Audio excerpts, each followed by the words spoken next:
बाज रिश्ते इतने नाजुक होते हैं कि सुलझाए नहीं सुलझते। मुजफ्फरगढ़ में एक बहनोई और साले के दरमियान एक शादी पर तनाजा खड़ा हो गया था, जिसको सुलझाने की कोशिश की तो मामला मजीद बिगड़ता चला गया। और इस कहानी की तफसीलात कुछ यूं हैं। तारिक कमरे में दाखिल हुआ तो असलम उसे देखकर खुश हो गया। असलम ने बढ़कर तारिक का इस्तकबाल करना चाहा तो तारिक ने मुंह फेर लिया। तू ऐसे क्यों कर रहा है तारिक? अरे तुझे कोई खुशी नहीं है? अरे तेरी भांजी की शादी तय हो गई है। मैंने मना किया था ना, पर तुमने मेरी नहीं मानी। सायरा की शादी अगर मेरी मर्जी के मुताबिक ना हुई तो बहुत बुरा होगा। अरे क्या उल्टी गंगा बह रही है यार, हैं? अरे बाप हूं मैं उसका, बेटी है मेरी, और जो मर्जी चाहे करूं। तू कौन होता है मेरे दखल अंदाजी करने वाला? हैं? देख, अगर तू खुश नहीं है ना तो चल निकल यहां से, चल निकल मेरे घर से। अच्छी तरह सोच ले असलम, इसका नतीजा बहुत बुरा होगा। अबे जा चल निकल यहां से, चल।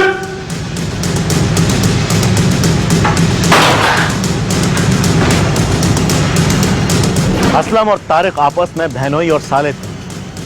असलम का साला तारिक इस बात पर नाखुश था कि असलम ने अपनी बेटी की शादी उसकी मर्जी के बगैर कहीं और कर दी थी। तारिक अपने बहनोई के घर से इंतहाई गुस्से के आलम में निकला था। उसने बहनोई के घर से निकलकर अपनी गाड़ी स्टार्ट की और उसे खतरनाक तरीके से चलाने लगा। फिर उसने एक जगह गाड़ी रोक दी और गाड़ी का दरवाजा खुला छोड़कर एक मकान पर दस्तक देने लगा। असलम की नौजवान बेटी सायरा किसी काम के सिलसिले में घर से बाहर निकली हुई थी। कैसे में उसका आमना सामना अपने मामू तारिक से हो गया। कहाँ जा रही है तू? कहीं नहीं मामू, बस एक सहेली के यहाँ जा रही हूँ, कुछ काम था। सुना है तेरे बाप ने तेरी शादी तय कर दी? जी मामू, आप तो मुबारकबाद देने दूंगे। अपने बाप से कह देना मैं ये शादी नहीं होने दूंगा। क्या समझी तू? चल भाग यहाँ से।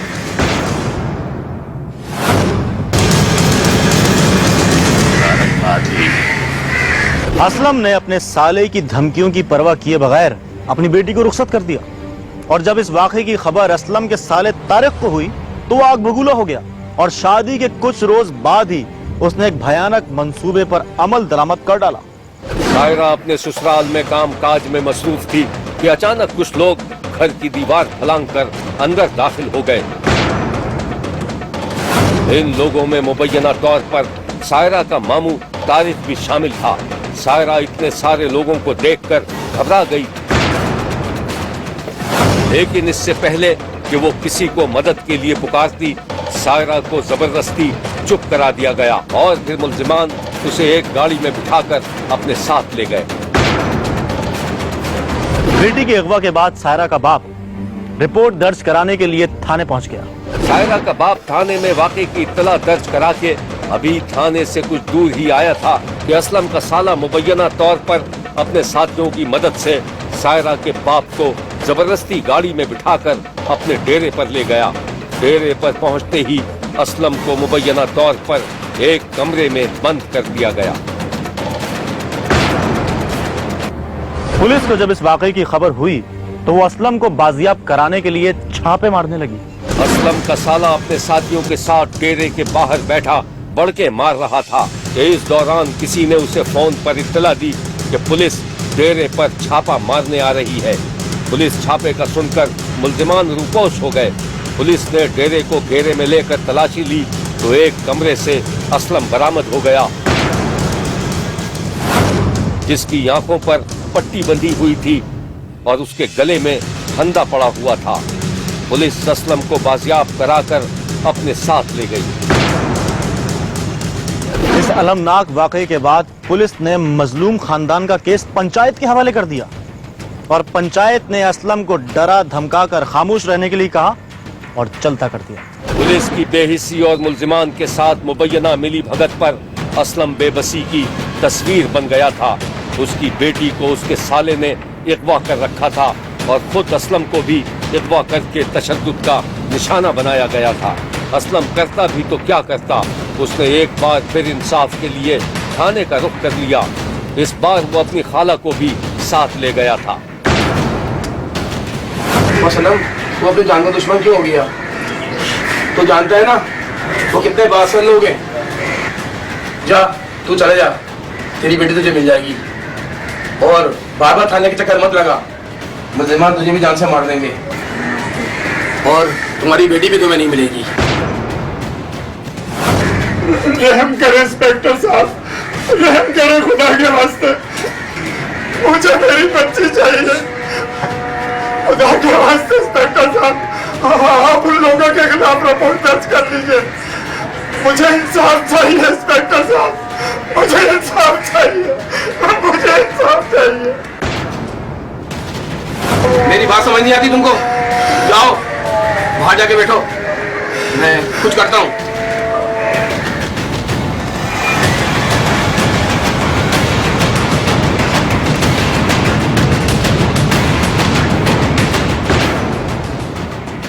तफ्तीशी अफसर ने असलम और उसकी खाला को 8 घंटे तक थाने में बिठाने के बाद बिना रिपोर्ट दर्ज किए वहां से निकाल दिया। रात का वक्त था। असलम अपनी खाला के साथ इंतहाई मायूसी के आलम में पैदल घर की तरफ जा रहा था कि अचानक झाड़ियों के पीछे से असलम का साला और उसके मुबैना साथी नमूदार हो गए। उनके हाथों में डंडे थे। जालिमों ने असलम और उसकी खाला पर मुबैना डंडे बरसाना शुरू कर दिए। वो दोनों मदद के लिए लोगों को पुकारते रहे, लेकिन कोई उन्हें बचाने नहीं आया। मुल्जिमान ने असलम और उसकी खाला पर बदतरीन तशद्दुद करके उनकी दोनों टांगें तोड़ डाली थी, जबकि पुलिस ने इन मुल्जिमान के खिलाफ महज मामूली नौयत की दिफात लगाकर मुकदमा दर्ज कर लिया था। लेकिन जब इस वाकये का नोटिस वजीर आला पंजाब ने लिया तो मुल्जिमान ने पकड़े जाने के डर से असलम की बेटी को रिहा कर दिया और पुलिस ने असलम के साले तारिक समेत 3 मुल्जिमान को गिरफ्तार कर लिया था। असलम, उसकी खाला और बेटी के साथ होने वाले जुल्म पर असलम की बिरादरी के लोग सरापा एहतजाज बन गए थे, जबकि असलम और उसकी खाला शदीद खौफ के आलम में बेसरो सामान पड़े थे। और बिल्हा बिल्हा सब कुछ रुक थी गए, असा उतो टुर जुले हैं, मेरा बने जा मैं असा कट्ठे आए से माछी अला सडींदे इतना ये दहशतगर्द बदमाश बंदे लुके बैठे हैं। सीधा फायर कितने असा तले डटे गए से सख्त सरिये में रहंदे रह गए, गलत काम करेंदे रह गए, गलत किरदार दे मालिक हैं। सियासतदान दी उन्ने नाल सपोर्ट है, साडे नाल अल्लाह दी सपोर्ट है, साडे नाल अल्लाह दे सिवा कोई का नहीं। वजीर आला को असा दरख्वास्त ने दे पैसा को वो इंसाफ देवे, इतना कोई इंसाफ नहीं देंदे। कातलाना हमला थे, इन्हें लोग जालिम लोग जिम्मेदार लोग हिना दे नाल हैं, सारे कुछ हिना दे नाल हैं।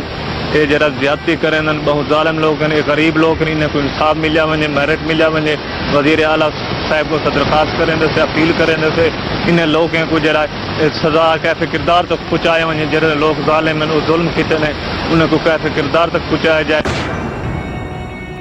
शब्बीर ने खुलेआम होने वाली इस दहशतगर्दी, जुल्म और बर्बरियत की शदीद मजम्मत की है और मुल्जिमान को कड़ी से कड़ी सजा देने का मुतालबा किया है।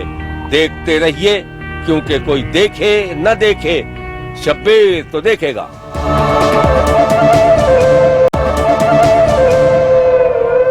मुल्तान में एक शादीशुदा जोड़े के दरमियान इख्तिलाफात उस वक्त खुलकर सामने आए जब शौहर को यह मालूम हुआ कि उसकी बीवी दूसरे मर्द को पसंद करती है। जब नौबत लड़ाई झगड़े और मार कुटाई तक पहुंची तो बीवी ने खामोशी के साथ अपने शौहर से तलाक ली और अपनी दुनिया अलग बसा ली, लेकिन बच्चों का मामला बीच में ही अटक गया। शाम का वक्त था। नसरीन जुल्फिकार नामी शख्स के दरवाजे के बाहर खड़ी कुछ सोच रही थी। नसरीन ने कॉल बेल पर उंगली रखने से पहले दरवाजे के सुराख से झांकने की कोशिश की। फिर उसने दरवाजे को धक्का देकर खोलना चाहा, लेकिन दरवाजा अंदर से बंद था। नसरीन ने अपना हाथ कॉल बेल की जानिब बढ़ाया, लेकिन वो घंटी बजाते बजाते रुक गई और एक बार फिर दरवाजे के सुराख से झांककर अंदर देखने की कोशिश करने लगी। कुछ देर सोचने के बाद नसरीन ने बेल पर उंगली रख दी। अंदर बरामदे में जुल्फिकार बनियान पहने पानी की लाइन ठीक कर रहा था। बेल सुनने के बाद जुल्फिकार एक लम्हे के लिए सोच में पड़ गया। फिर उसने चारपाई पर पड़ी हुई अपनी कमीज उठाई और उसे पहनता हुआ दरवाजे के पास पहुंच गया। इस दौरान दूसरी बार घंटी बजाई जा चुकी थी। जुल्फकार ने दरवाजा खोला तो सामने नसरीन को देखकर उसके चेहरे का रंग बदल गया, लेकिन उसने अपने गुस्से को काबू में रखा। अब क्या लेने आई है यहाँ पे? मेरे बच्चे का यहाँ तुझे कुछ नहीं मिलने वाला। इतनी मोहब्बत है ना बच्चों से, तो जाके अदालत का दरवाजा खटका। यहाँ आने की जरूरत नहीं है। जुल्फकार, मुझे मेरे बच्चे दे दो, वरना मैं तुम्हारे साथ वो करूंगी जो तूने सोचा भी नहीं होगा। देख, अगर तूने ज्यादा गड़बड़ की ना तो अभी पुलिस को बुला लूंगा। ठीक है, मैं तुझे देख लूंगी। तू जाती है नहीं? जुल्फकार गुस्से के आलम में दरवाजा बंद करके कमरे में आ गया। नसरीन जा चुकी थी। जुल्फकार का सर बुरी तरह चकरा रहा था। फिर अचानक उसकी निगाहों के सामने वो मंजर नाचने लगा जब जुल्फकार ने अपनी बीवी नसरीन को इलाके के एक शख्स के साथ बाजार में घूमते फिरते देखा था। उस दिन जब नसरीन घर आई थी तो उसकी आंखों में खौफ नाम की कोई चीज नहीं थी। अब तुम्हें अपनी सफाई में कुछ कहना है? नहीं, मेरा उसके साथ चक्कर है, और अगर तुम मुझे तलाक नहीं दोगी ना तो मैं खुद तुम्हें छोड़कर चली जाऊंगी। सुन लो तुम।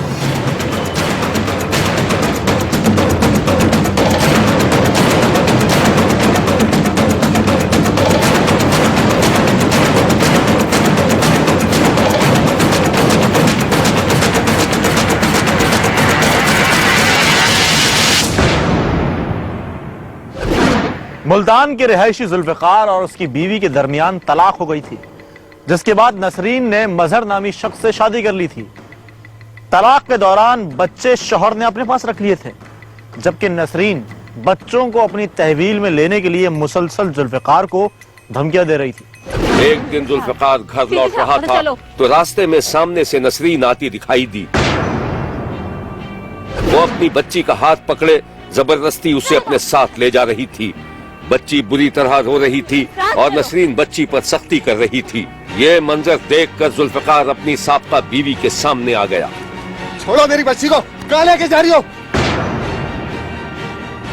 हट जाओ मेरे रास्ते से, जाने दो मुझे। मोरे में हाथ तोड़ दूंगा, थोड़ा से मैं कहता हूँ। जुल्फकार ने अपनी रोती बिलखती बच्ची साबका बीवी से छीनकर अपनी गोद में ले ली। वो तेजी से वहाँ से निकल जाना चाहता था कि नसरीन ने उसे खतरनाक धमकी दे डाली। मैं भी देखती हूँ तू सुकून से जिंदगी कैसे गुजारता है। तेरे पूरे खानदान को बर्बाद कर दूंगी। मेरा भाई भी सुकून से नहीं जिएगा, सुना तूने?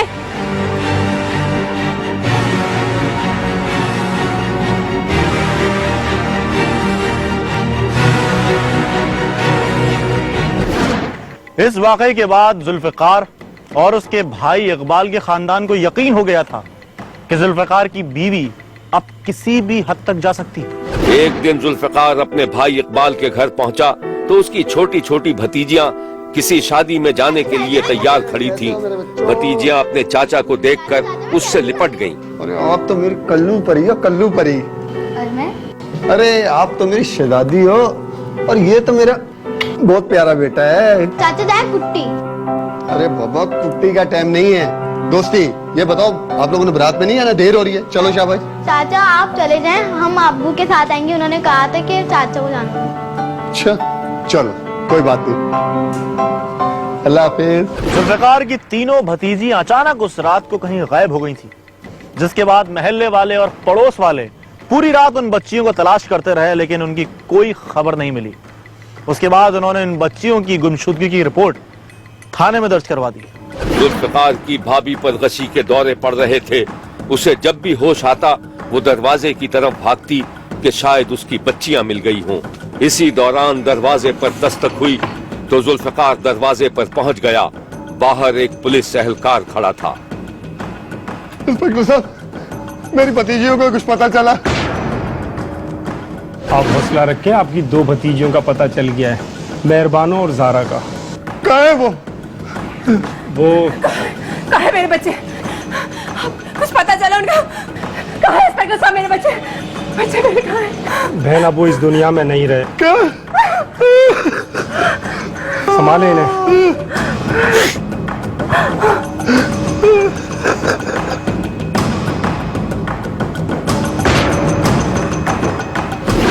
जुल्फिकार की दोनों भतीजियों मेहरबानो और जारा बीबी की लाशें शुजाआबाद कैनाल से मिल गई थीं, जबकि तीसरी भतीजी की लाश अब तक गुमशुदा थी। बच्चियों की लाश मिलने पर पूरा गांव सरापा एहतजाज बन गया। जुल्फिकार के घर में सफे मातम बिछ गई। सोगवार खानदान ने बच्चियों के कातिलों की गिरफ्तारी तक उनकी तदफीन से इनकार कर दिया। वो दो बच्चियों की लाशें सड़क पर रखकर एहतजाज कर रहे थे। ये है वो मनाजिर।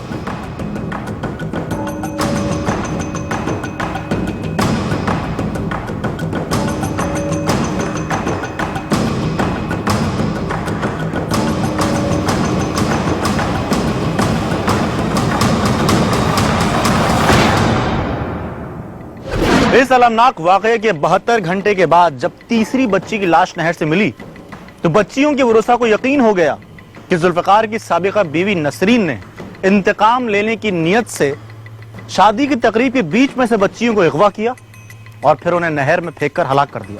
मेरी बेटियां लितियां सारे सामने उन्होंने ही में करो।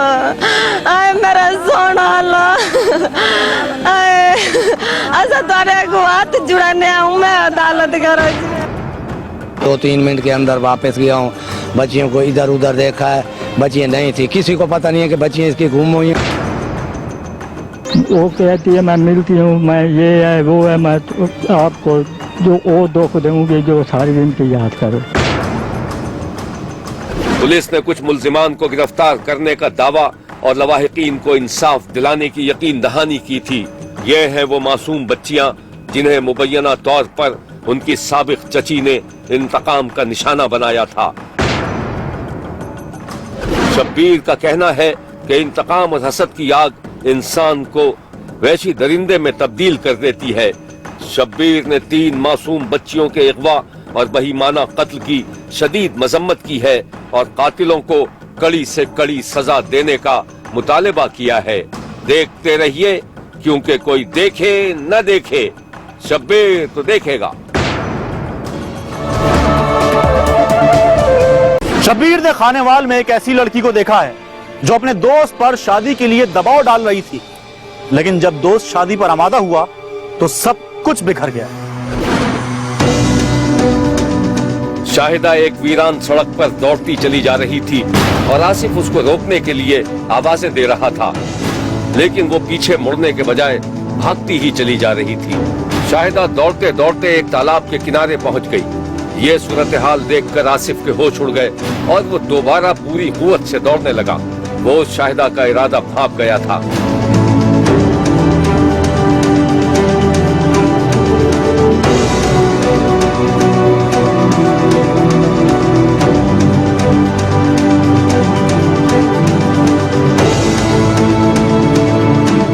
शाहिदा ने एक नजर पीछे मुड़कर देखा तो आसिफ ने अपने दोनों हाथ जोड़ लिए। वो हाथ जोड़े उसके करीब पहुंचने की कोशिश करने लगा। मैं माफी मांगता हूँ ना, मैं माफी मांगता हूँ, मेरी बात सुनो। शाहिदा उसे मुसलसल घूरे जा रही थी। आसिफ ने शाहिदा के करीब पहुंचकर उसका हाथ पकड़ लिया और उसे तालाब के किनारे से दूर खींच लिया। शाहिदा ने कोई मज़ाहमत नहीं की, अलबत्ता वो जमीन पर बैठ गई और उसने अपना सर पकड़ लिया। पागल हो गई हो तुम क्या? शाहिदा, इंसान को अकल से काम करना चाहिए। ये क्या करने जा रही थी तुम? हाँ, मुझे जिंदा नहीं रहना। मुझे नहीं पता था तुम इतने बुज़दिल और डरपोक निकलोगे। शाहिदा, ना ही मैं डरपोक हूँ ना ही मैं बुज़दिल। जो तुम कह रही हो ऐसा करना नामुमकिन है। भला तुम खुद सोचो, ये कदम उठाने के बाद तुम्हारे घर वालों पे, हमारे घर वालों पे क्या गुजरेगी। मुझे पता था तुम सिर्फ और सिर्फ मुझे बेवकूफ बना रहे हो, टाइम पास कर रहे थे मेरे साथ। नहीं शाहिदा, होश करो ना यार, ऐसे क्यों सोच रहे हो मेरे बारे में? आज मैं अपनी जिंदगी का खात्मा करके ही रहूंगी। बस मैंने फैसला कर लिया है। तुम पागल हो गई हो। चलो मेरे साथ घर चलो, मैं इधर आओ। अभी नहीं तो कभी नहीं। मुझे अभी और इसी वक्त जवाब दो, तुम मुझसे शादी करोगे या नहीं, हाँ या ना?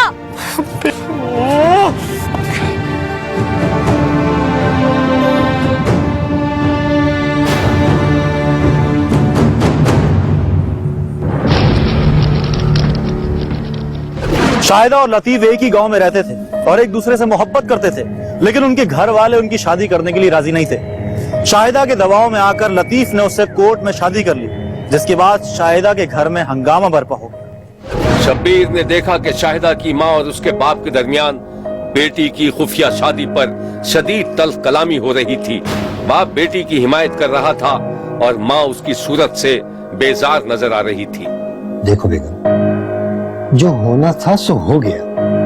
अब बेहतरी इसी में है कि हम अपने दामाद को कबूल कर लें। हरगिज़ नहीं, मैं उसकी शक्ल भी देखना नहीं पसंद करती।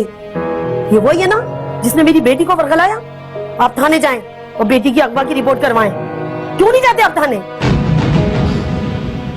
देखो देखो, बात को समझा करो, इसमें हमारी बदनामी है। ठीक है, आप बदनामी की डर से घर में बैठे, आप नहीं जा रहे, मैं खुद थाने जाऊंगी, लेकिन उसको कभी मैं माफ नहीं करूंगी। मैं छोड़ूंगी नहीं आसिफ को, समझे आप?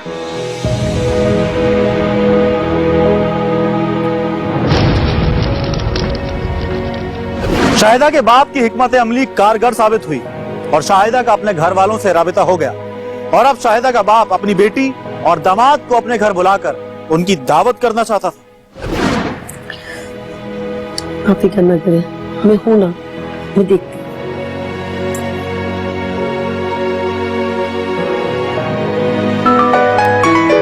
शाहिदा के फोन की घंटी बजी तो वो समझ गई कि ये उसकी माँ का फोन था।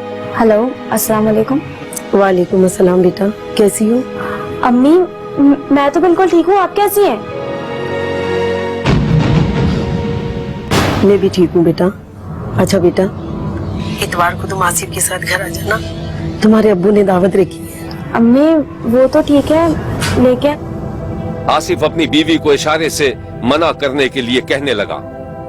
इतवार को आसिफ को किसी जरूरी काम से बाहर जाना है। नहीं नहीं बेटा, तुम आसिफ को जरूर लेकर आना। अगर आसिफ है तुम्हारे पास तो मेरी बात करवाओ। अम्मी अभी तो नहीं है वो, मैं कोशिश करूंगी। देखो बेटा, तुम आना जरूर। अगर तुम नहीं आई ना तो तुम्हारे अब्बू को बहुत सदमा होगा, और कहीं ऐसा ना हो कि तुम्हारे अब्बू सदमे से मर जाएं। कम से कम अपने अब्बू का तो ख्याल कर बेटा। जी मैं कोशिश करके बता दूंगी आपको जो भी होगा। ठीक है बेटा। ठीक है, अल्लाह हाफिज। वो आएंगे।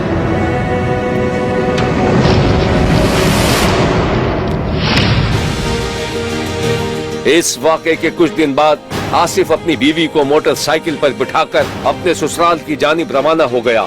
उसने ससुराल से कुछ फासले पर मोटरसाइकिल रोकी और बीवी को रुखसत कर दिया। आप भी चलिए ना। नहीं, मुझे पता नहीं क्यों डर सा लग रहा है। अरे डरने की क्या बात है, अब देखें इन लोगों का गुस्सा ठंडा हो चुका है।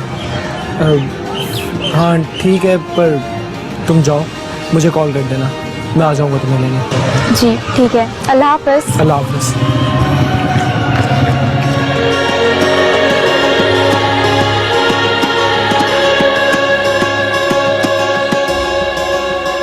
वादे के मुताबिक आसिफ दूसरे दिन जब अपनी बीवी को लेने पहुंचा तो सास ससुर ने उसकी खूब आओ भगत की। वो चारों खाने की मेज पर बैठे थे। अंकल बस शुक्रिया शुक्रिया। ससुर दामाद पर कुछ ज्यादा ही मेहरबान हो रहा था और आसिफ के मना करने के बावजूद जबरदस्ती उसकी प्लेट में खाना डाले जा रहा था। अरे लो बेटा और लो, पहली दफा हमारे घर पे आए हो। अंकल हम दोनों को माफ कर दीजिएगा, हमसे बहुत बड़ी भूल हो गई। बेटा जो हुआ सो हो गया, सबको भूल जाओ, खाना खाओ।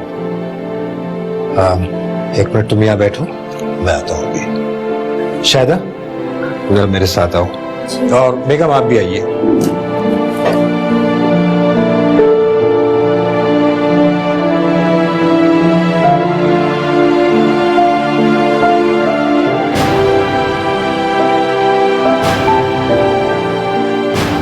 थोड़ी देर में सुसर कमरे में वापस आया तो आसिफ कमरे में बेचैनी से टहल रहा था। सुसर के मुखातिब करने पर वो घबरा सा गया। क्या बात है, तबीयत तो ठीक है तुम्हारी? जी अंकल ठीक है। बैठो। जी इसमें साइन कर दो।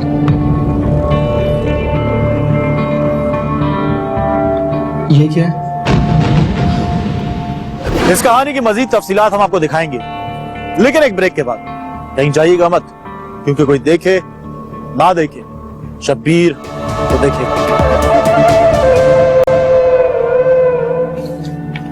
इसमें साइन कर दो।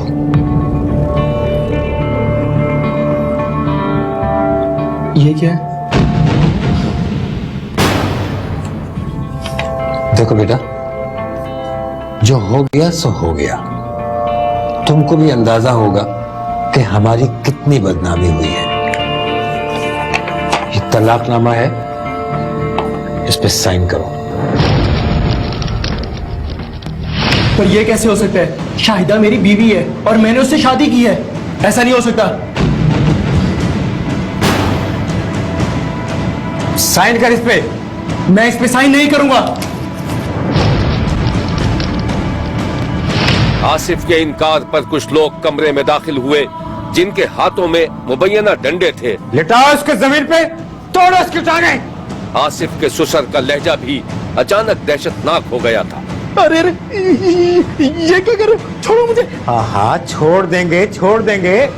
घर ही जाना है ना तुझे, घर ही भेजेंगे, लेकिन पैदल नहीं, गाड़ी पे भेजेंगे, गाड़ी पे।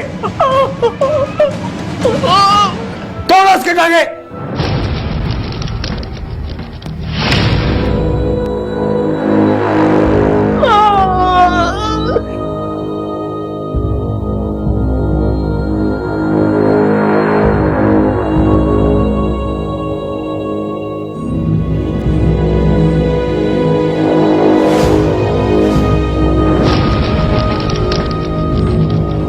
लड़की को भगाकर शादी करने के रंज में आसिफ के ससुर ने अपने दोस्तों के साथ मिलकर मुबैना तौर पर आसिफ को डंडों से इतना मारा कि आसिफ अस्पताल पहुंच गया। उधर जब शाहिदा को उसके खाविंद के साथ होने वाले मजालिम की खबर मिली तो वो आंसुओं में डूब गई। उसने एहतजाज करना चाहा, लेकिन घर वालों के खौफ से उसे अपनी जबान बंद करनी पड़ी। वाक़े के तीसरे दिन शाहिदा ने रात की तारीकी में घर से भागने की कोशिश की, लेकिन जब उसने दरवाजा खोलना चाहा तो वो बाहर से बंद था। खोलो। घर वालों की इस हरकत पर वो अपने जज्बात पर काबू न रख सकी और दरवाजे को पीट कर एहतजाज करने लगी। मुझे आजाद कर दो, मुझे जाने दो। मेरा शौहर है वो, जाने दो मुझे। अल्लाह का वास्ता आप लोगों को।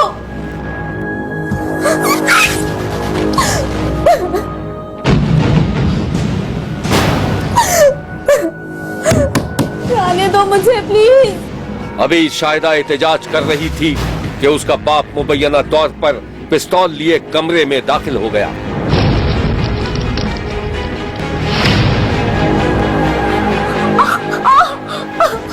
एक लफ्ज भी मुंह से निकाला ना तो जान से मारकर यही गाड़ दूंगा। भूल जा, आखिरी बार कह रहा हूं तुझे, भूल जा, समझी?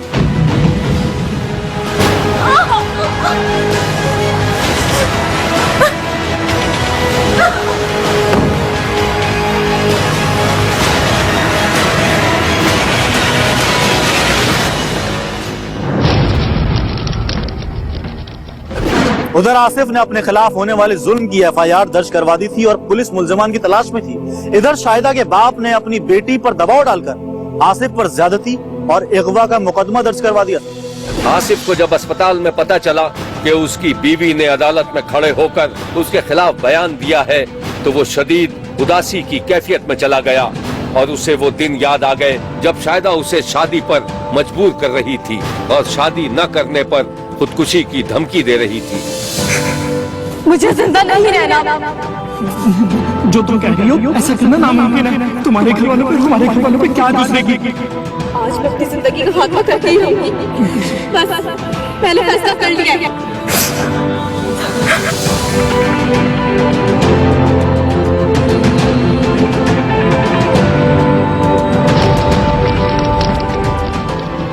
शब्बीर को मालूम हुआ है कि पुलिस ने हकायक सामने आने के बाद एक मुल्जिम को गिरफ्तार कर लिया था और आसिफ की वालिदा की दरखास्त पर शाहिदा और उसके लवाकिन समेत तशद्दुद करने वाले तमाम अफराद के खिलाफ मुकदमा भी दर्ज कर लिया था।